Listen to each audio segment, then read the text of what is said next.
Now let's talk about the scapula. The scapula has three angles, three borders, two surfaces, and three processes. So what are the three angles? First, we have the superior angle, we have the inferior angle, and we have the lateral angle. We have three borders: the medial, the lateral, and the superior border. We have two surfaces: the costal surface and the posterior surface. And we have the three processes, which are the acromion, the spine, and the coracoid process. Now I'll teach you how to memorize this.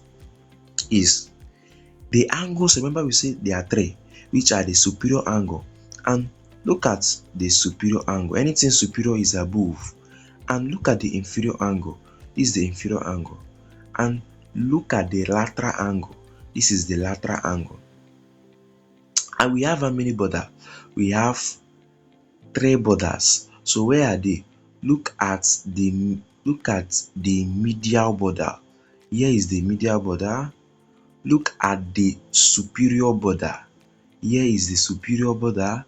And look at the lateral border. Here is the lateral border.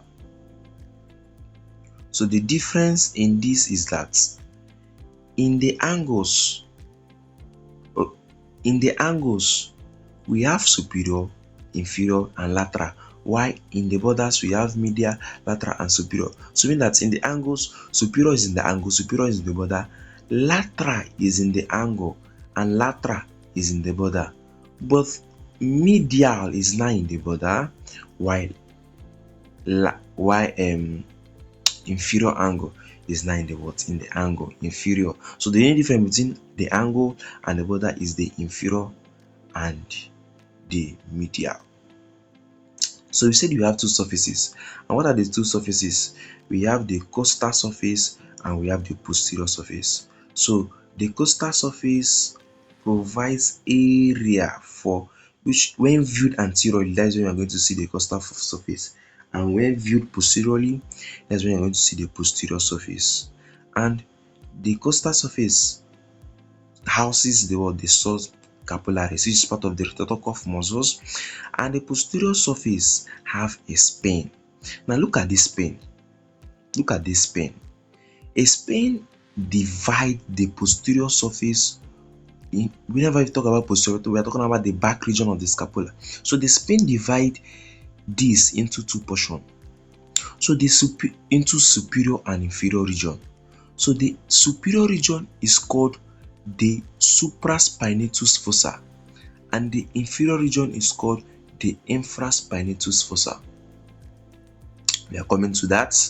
So the spine divide the posterior aspect of the scapula into two regions, into the superior and the inferior region.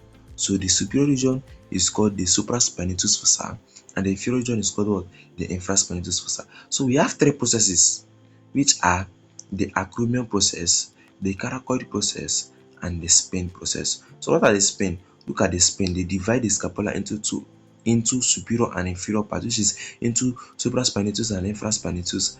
And we have coracoid. Coracoid is at the it is a hook-like structure at the anterolateral surface of the scapula, while the spine, as you can see, divides the scapula into supraspinatus and infraspinatus.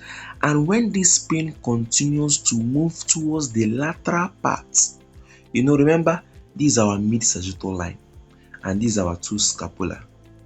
So this mid, remember, anything medial is anything that is closer to the midline. So this is my midline. So these two edges are closer to my midline. So that's why we call it the medial border or the medial region, and these are the lateral region. So when this spine starts moving from the medial region to the lateral region, we now call it what? An acromion.